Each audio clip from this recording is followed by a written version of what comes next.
हमारा ये प्रपोजल बन रही है कि हम वहां से एक पैदल मार्च लेकर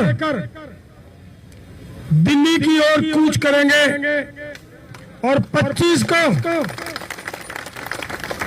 फिर सरकार इस बात के पे ध्यान दे ले, ये जंतर मंतर पे ठिकाना करना पड़ सकता है हमें।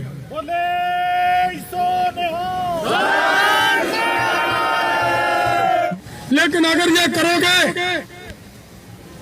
तो फिर सोच लेना 2020-21 वाले आंदोलन से भी बड़ा आंदोलन का सामना करने के लिए तैयार हो जाए। नहीं करने देंगे ऐसा कुछ। लेकिन आपके नाक में दम करने की ताकत देश के किसान के अंदर है। वो अपने परिवार के लिए, अपने बच्चों के लिए वो जीएम क्रॉप पैदा ना करते हुए अपने परिवार को खाना अच्छा खिला लेंगे। और वो लोग याद रखें, जब हमारे से खेती छूट जाएगी, हम खेती पैदा नहीं कर पाएंगे, वो आपने अपने बच्चों को क्या खिलाना भाई, ये आप सोचें। आज जिनकी राखी कर रहे हो, किसान आंदोलन करता है, उसको रोकने का प्रयास किया जाता है, उनको डिटेन किया जाता है, तो फिर सोचे क्या होगा। वो ऑफिसर लोग सोचे क्या होने वाला है। हम ये बता देना चाहते हैं सरकार को कि भाई मैं फिर से आज सरकार को बताना चाहता हूं, हम सिर्फ इसके लिए आए थे चेतावनी देने के लिए कि प्रधानमंत्री जी प्लीज देश की अजमत का सौदा ना कीजिए, ना कीजिए। देश है, देश आपके साथ रहेगा। लेकिन अगर ये करोगे तो फिर सोच लेना 2020-21 वाले आंदोलन से भी बड़ा आंदोलन का सामना करने के लिए तैयार हो जाए। नहीं करने देंगे ऐसा कुछ। दूसरे साथियों से बातचीत चल रही है। हमारा प्रयास है कि पूरे देश के सभी किसान संगठन एकजुट होकर लड़ें। लेकिन नहीं भी होता, सरकार ये ना चामल जाए कि यार इनका ऑफिस एकता नहीं होगी। पिछली बार कौन सी एकता थी? पिछली बार भी कोई एकता नहीं थी। 3 स्टेज लगा करती थी हमारी, सिंगू पे 2 लगा करती थी, 2 स्टेज ही टिकरी पे लगा करती थी। लेकिन लड़ने वाले लोग पीछे नहीं हटे। उस समय भी झुकना पड़ा था। क्या होगा? ज्यादा से ज्यादा 2 स्टेजें लग जाएंगी, 3 स्टेजें लग जाएंगी। लेकिन आपके नाक में दम करने की ताकत देश के किसान के अंदर है। और हम ये कहना चाहते हैं, अगर आप सभी भाई, मैं आपसे मंजूरी लेकर मैं एक बात कहनी चाह रहा हूं कि हम ये चाहते हैं, अगर आपने परवानगी दी कब करेंगे। हमारा जो प्रपोजल बना वो ये बना है कि अगर सरकार इससे पीछे नहीं हटती करती है तो फिर 15 अगस्त को वहां खनौरी पे जहां हमने वो पीछे वाला आंदोलन लड़ा था, जहां वो हमारा एक हीरा सरकार की गोली की भेंट चढ़ा था, शुभकर्ण ने जहां पे शहादत दी थी, हमारा ये प्रपोजल बन रही है कि हम वहां से एक पैदल मार्च लेकर दिल्ली की ओर कूच करेंगे और 25 को फिर सरकार इस बात के पे ध्यान दे ले, ये जंतर मंतर पे ठिकाना करना पड़ सकता है हमें।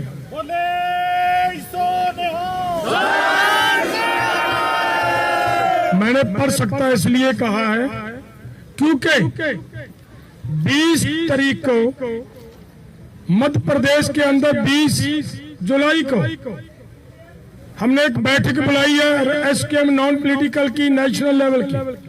सभी लीडर्स उस बैठक में हाजिर होंगे। कोई रूप कैसा है, किस तरीके से करना है, कहाँ रुकना है, आगे दिल्ली में आकर कहाँ पड़ाव करना है, ये बातें वहां पे हम तय करेंगे उस बैठक में। अगर आप सब इस बात को प्रवानगी देते हो तो प्लीज एक बार जकारे के साथ इसको प्रवानगी दीजिए।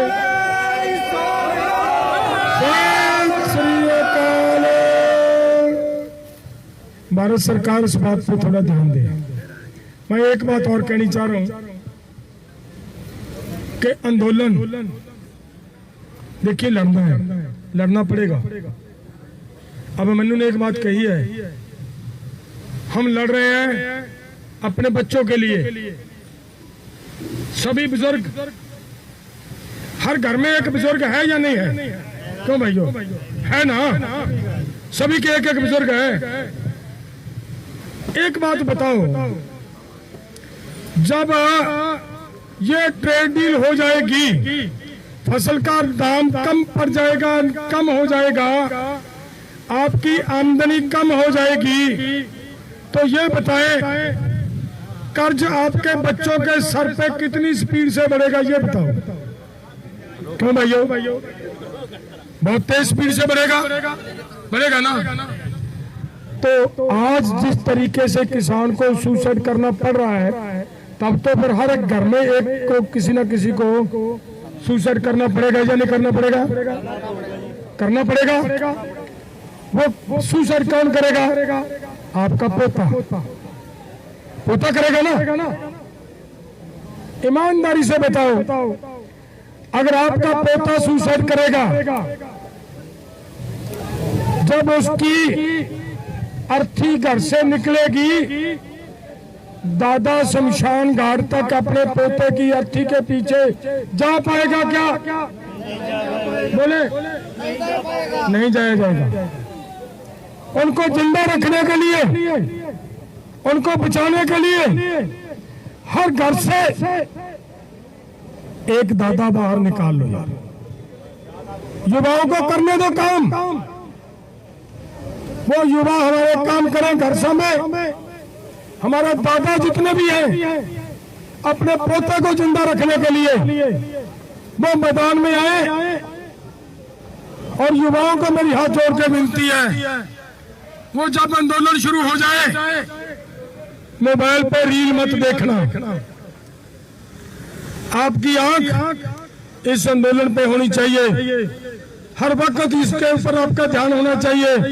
जब आपको पता चले कि आपके इस आंदोलन के ऊपर सरकार किसी तरह का हमला करने वाली है, तो फिर वो उस समय आपकी जिम्मेदारी होगी कि आकर आंदोलन को संभालना।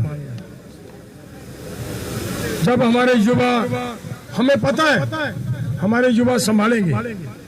खनौरी पे हुआ था ना, रोज सूचनाएं लाती थी, आज सरकार इधर से हमला करेगी, आज सरकार उधर से हमला करेगी।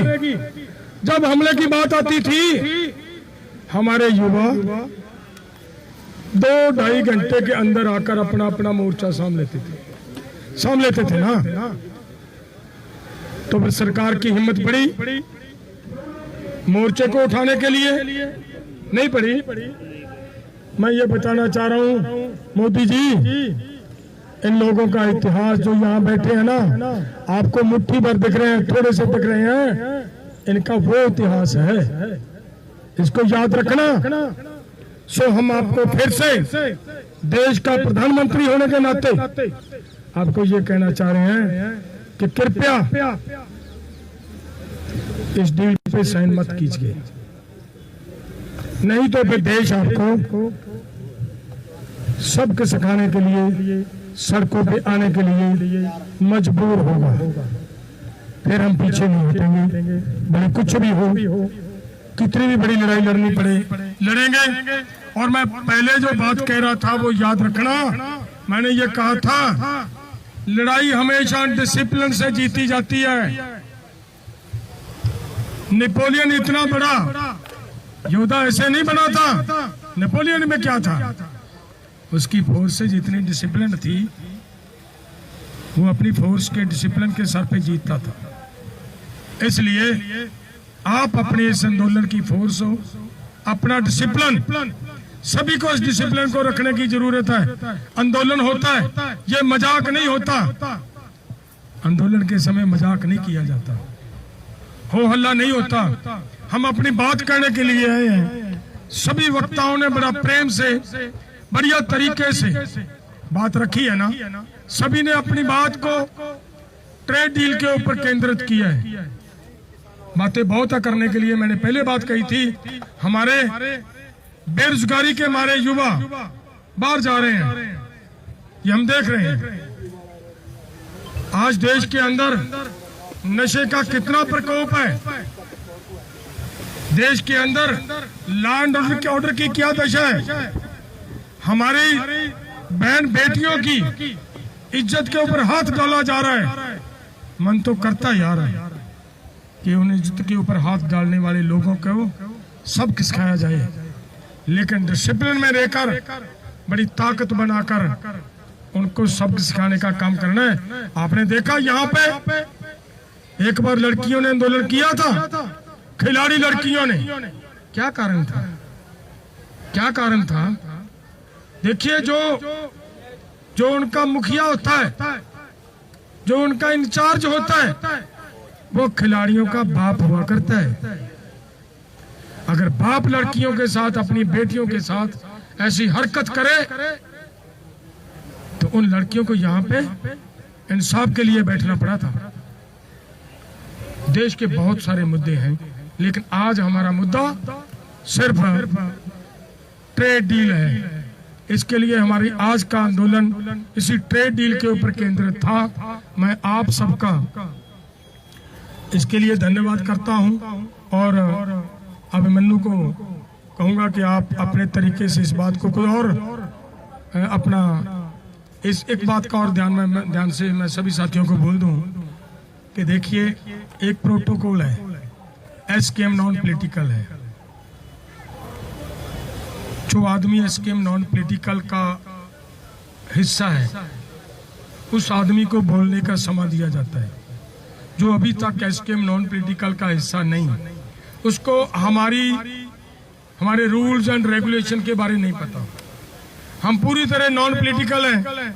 यहाँ से कोई बोल दे कि हमें इलेक्शन लड़नी चाहिए, तो फिर मुझे लग रहा है, इसीलिए ये एक नियम बनाया हुआ है। तो अगर किसी भी साथी को, जिसने भी यहाँ बात रखनी थी, उनको समय नहीं दे पाए, उसकी मेन वजह सिर्फ एक ही है कि इसका एक प्रोटोकॉल है। हम सबसे क्षमा मांगेंगे और अभिमन्यु जी, अगर कोई अपने एसकेएम का कोई साथी ना छूट गया हो, माफी मांगकर मैं पत्रकारों का दिल से धन्यवाद करना चाहता हूं कि आपने यहां आकर हमारी बात देशों विदेशों तक सरकार के पास पहुंचाने का काम किया। तहे दिल से आप सबका धन्यवाद। जिन जिन लोगों ने यहाँ पे खाने की व्यवस्था, पानी पीने की व्यवस्था की, उन सबका तहे दिल से धन्यवाद। और जिन जिन संगठनों के मुखियों ने ये व्यवस्था बनाने का प्रयास किया, उन सबका दिल से धन्यवाद। और आप सभी संगठनों के लीडर साहिबान जिन्होंने अपना आज के इस कार्यक्रम में शमूलियत की, तहे दिल से सबका धन्यवाद। वाहिगुरु जी का खालसा, वाहिगुरु जी की